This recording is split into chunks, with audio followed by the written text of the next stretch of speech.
wonderful time working on that song. So thank you, band. Thank you, singers. Beautiful. Just beautiful. So, welcome. I think we already done the welcome, right? We said who we are? Don't repeat that. We'd not really say that a little bit? Okay. Thank you all so much for being here this morning. Welcome to those of you who are joining us on Facebook Live. We appreciate it. Or those of you who are joining us later on Facebook, not so live. We are Harmony Spiritual Center, and we are a new thought center. And what that simply means is that we believe that we are one with God, and God is all, everything. Everything we need is there in God. And because we are one with God, we are individualized expressions of the one love, God. We get to co-create our lives with God. And so we work with the universal principles that are out there, the laws of attraction, all those laws that tell us that we can create the life we want by being conscious about our connection with God. We have two tools that we use, prayer and meditation. Prayer is us making a demand on the universe. That's what a prayer is. We get clear about what we want, and we make a demand on the universe, because Emily Cady told us, and all of our other leaders and writers have told us, and we know this for a fact, that the universe is abundant, but a demand must be made.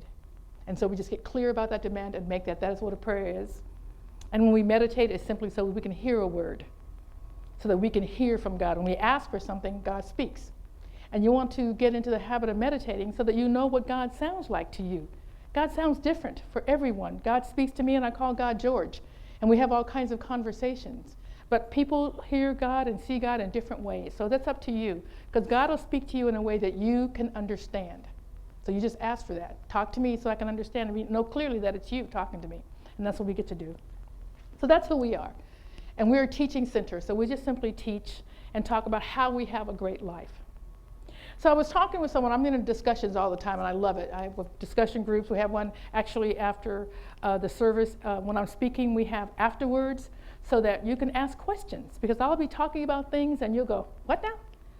It'll seem to make sense, but as you try to incorporate it in your life, it's not making sense. And so you can ask questions. You can call me up and ask a question. You can email me and ask a question. You can say, I don't think that doesn't make any sense to me at all. And I'm willing to talk to you about that, because that's what we do here, is teach and make sure that you understand what you need to know to have a great life. So I'm in a discussion with someone, and they were saying, sometimes when you go into prayer, you don't really know what the question is.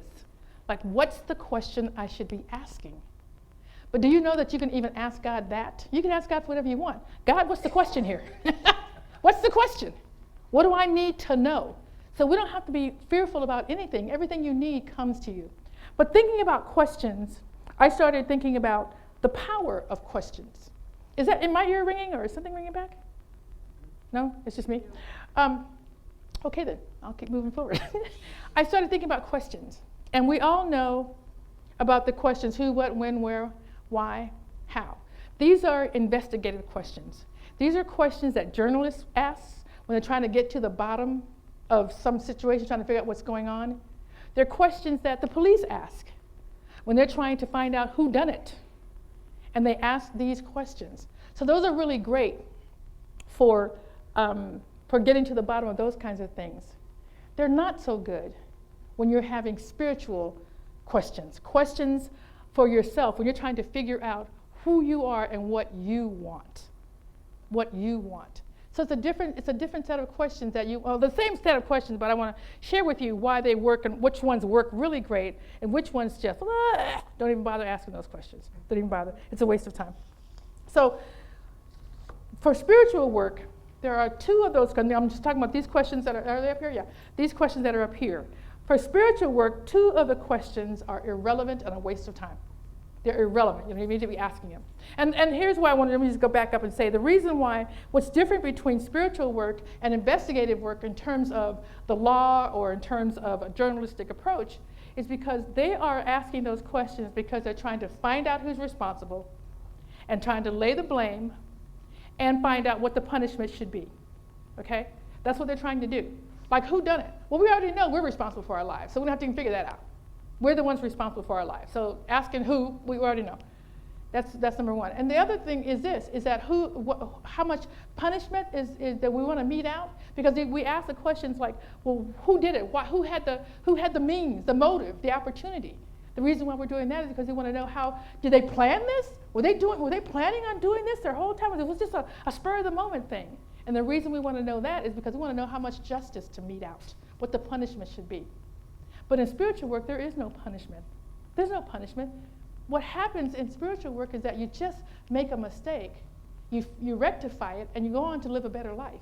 So it's just about how good your life can be. So you see, the questions are really different for a different reason, the reason we ask them.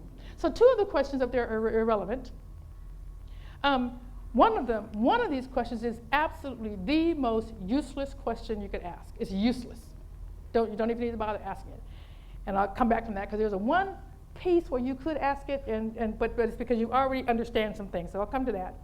There are two that can be useful at times, and there's one that is the absolute most powerful question you could ever ask of yourself. These are questions you're asking of yourself and of God. Of yourself and of God. So the reason why we do this, what's the point of spiritual work? Why do we, spiritual work is the hardest work you're ever going to do. It's hard work.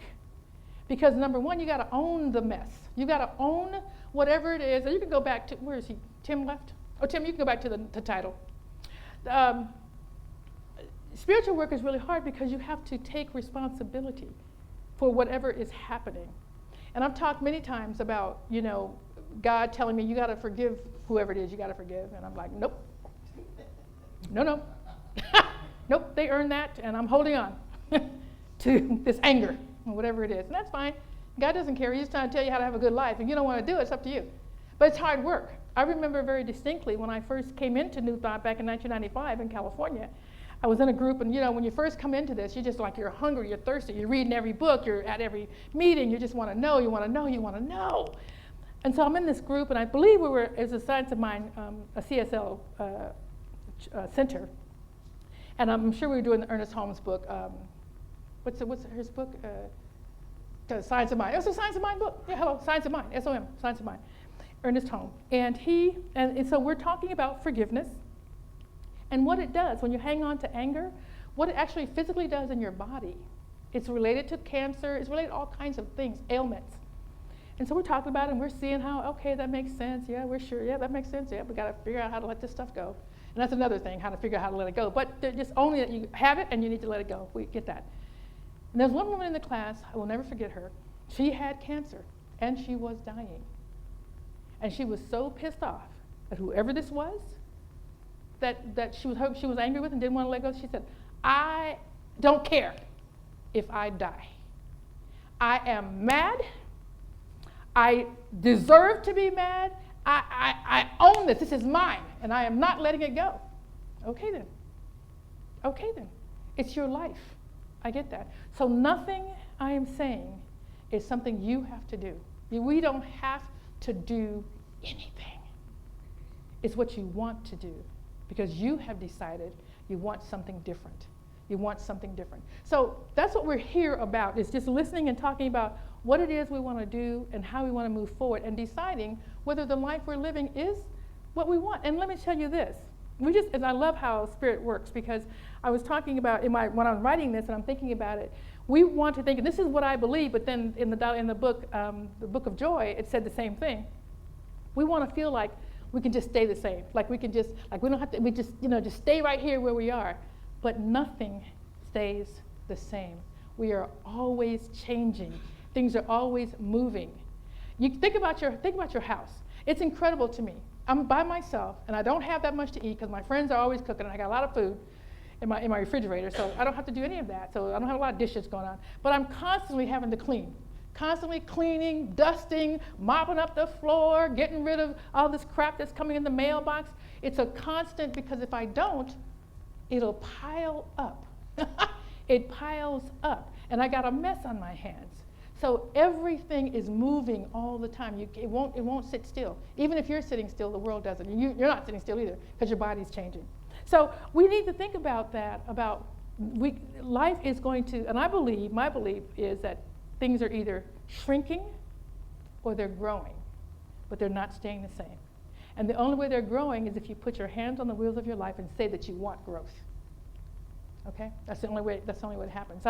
Bill and I were, well, he was, I wouldn't do anything. He was going to cut the grass because Jason left some tools for us. He left a battery operated mower and all these things, a battery operated mower and a blower and a weed whacker. And so he said, I'm going to cut the lawn over there. So, can I borrow the lawnmower? I go, honey, you're the only one using it, so you don't have to ask. Just go ahead and get it. So he came over to get it, but I didn't hear it running. And you really can't hear it anyway because it's electric. But anyway, I just didn't hear him moving around. So I opened the garage door and I saw him out there doing something else. And I said, hey, what's happening? You didn't get the mower? He goes, I can't get it started. I'm like, what do you mean? He said, it works. I said, yeah. Jason showed me how it definitely works. So we're looking at it. And by the way, there were instructions on the thing. All right? So we're doing what it says. We're lifting it up. We're pressing the button. Yeah, and not getting anything. And I said, okay, we're done. Where is my phone? YouTube. What's the name of this thing? So YouTube. How do you start this lawnmower? So okay, it says this. Number 1. Did we do number 1? Yeah. Number 2. Do number 2. Number 3. Number 4. Start it. The thing we didn't do was once you lift the handle up, you have to actually pull it all the way up, extend it as far as it can go. And we just thought, well, it's the perfect length for him. We don't need to go any further. And we're just trying to start it, but you had to take it all the way out. That was the way. So how dumb? But the point is, that's something new. Do you understand? That's something new. New things happen in this world. Even if you have a phone that you love to use, number 1, it's going to become extinct in about 6 months. It's not going to do what you want it to do. It's going to keep on changing. So they're forcing you to either go back to a rotary phone, which I don't even know they have anymore, or learn the next thing that's happening with your new phone. So we're forced into, the world is moving fast. So we have to change whether we want to or not. You don't have to do any spiritual work if you don't want to. But I believe your life gets better when you do. So you have to keep up or you're going to get left behind. That's what happens. So the spiritual investigation, that's what I call it, spiritual investigation for personal transformation. To move forward, to personally evolve, we have to challenge our own thinking. We have to challenge our own thinking because our thinking came from our past, right? You're thinking about stuff right now. Like we're reading the book and something comes up and I think about, what do I know about that? What do you already know and what do you need to know? What's the new information that you want to bring in to make you go further? So the spiritual investigation, the 2 questions that are irrelevant and a waste of time are when and where. When you're thinking about where you are, you're trying to get over something. This woman that I was talking about, who's upset with whoever the person was. I'm pretty sure it was her father, but I don't know. It could have been somebody else. But it's such a long and deep anger. I'm pretty sure it was her dad. But asking the question, when did this happen? Who cares? Where was it? How does it help you? How does when and where help you move forward? It doesn't. Can you just go back to the title? Yeah. So thank you. When and where? Oh, you moving it back and forth? You do you then. Go ahead. You're good. Sorry. So it doesn't. So when and where is irrelevant. What can be useful at times is asking who. Who? Because as you're trying to move forward and have something new come into your life, you can ask the question, who do I need to get involved with this? Who can help me? That kind of who. Who? Not who did it. Not who do I want to. No. Who can help me move forward? I told you guys that when I came back from the last retreat, I decided that I'm through playing small, right? I've written a book, and I've got several books in the hopper, but I've completely written a book. And so what needed to happen was the next phase. When I came back from what's the next phase for this book? Well, send it out to an editor. So I asked a dear friend of mine, who I know is really good at that. And I asked Barb, can you please take a look at this book and go through it? And she did, and it's bleeding all over the place. That's all right. That's what editors do. That's what they do. And now it's my turn to go in there and fix what she did and give it back to her for some more editing. And I just want to tell this cute little story.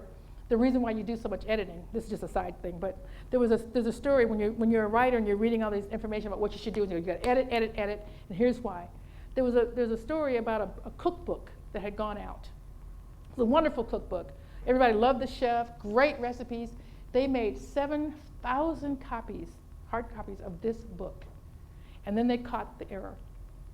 And she was talking about making something, and she said, you have to use, what was supposed to say was, you have to use salt and ground black pepper.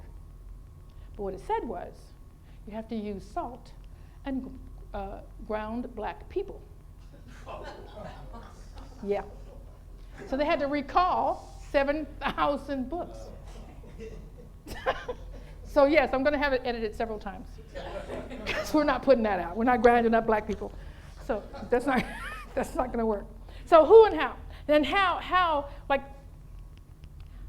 here's the reason how. Like, how did this happen? And here's where, in a particular circumstance, because you've already made a decision, but you find yourself back in the same place again. You can ask, how did I get here again? So I told you guys this story, and I'll tell you again.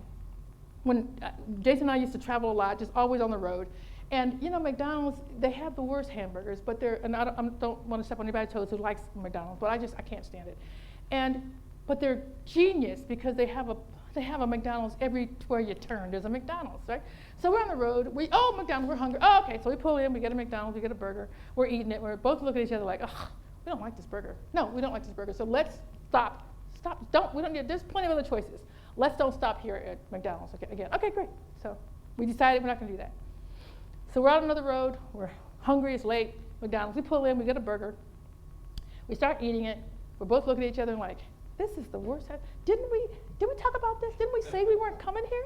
How do we get back here again? And so, okay.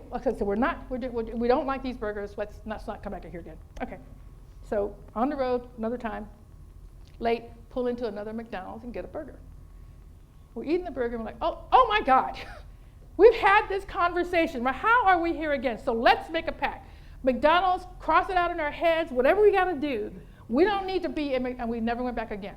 Okay? So we'd already made a decision, but habit and ease had us going in the place. But every time we ate it, we're like, oh my God, we made this decision. How are we back here again?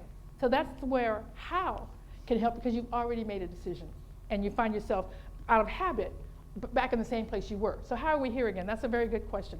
So who and how can be useful at times.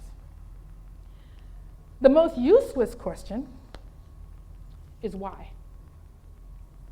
Why is this happening to me? Why is this happening? We sing a song here, and I love it. It's one of my favorite songs. And I don't know who it's by, if you remember, but it's called, and that might even be the title, but it goes, you can just lay it down. Who is it? Robert Anderson wrote Devotion. Okay, it's a wonderful song. It's called You Could Just Lay It Down. So asking why doesn't matter. You have figured out this is something that doesn't work. Why doesn't it work? Why am I here? Why? Who cares? You've decided that this isn't working for you. Just lay it down. Lay it down. And I'm saying just lay it down, and I know that's not easy for some things.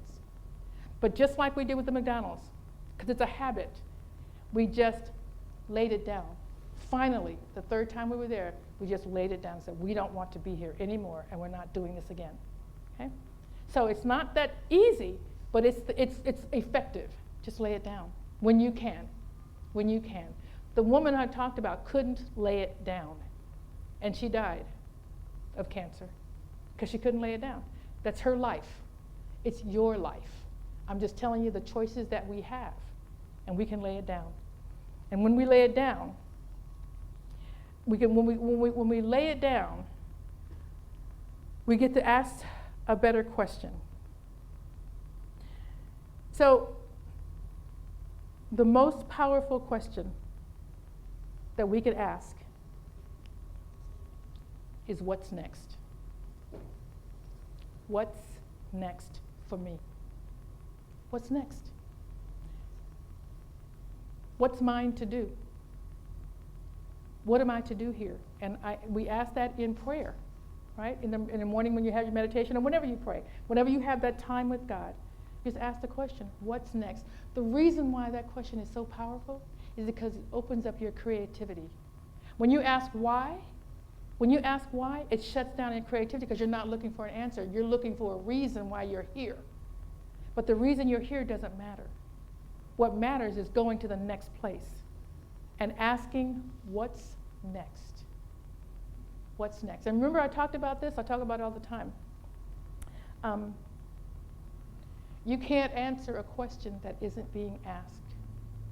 You can't answer a question that isn't being asked. I remember saying this one time, and Igor came to me. I loved it. He came and he said, his mother was telling him something, and she was going on and on, talking about something. She was talking. And he's listening and nodding. And then finally she said, you know, you have not said anything. You have not asked anything. You have not said anything. And he said, no, because you haven't asked a question. And she said, this is true. This is true. And so, I don't know, did she ask a question? No, never did. Never did ask a question. She wasn't ready to hear anything from him. Okay, never did. So it doesn't, I mean, you can go ahead and say what you want, but until a person asks a question, it's just going in, out, pop.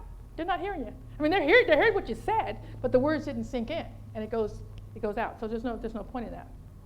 So, but when you ask God, what's next? What's mine to do? God isn't giving you instruction. It's not like it's a God that's coming down here. This is what's happening is it's being revealed from your heart.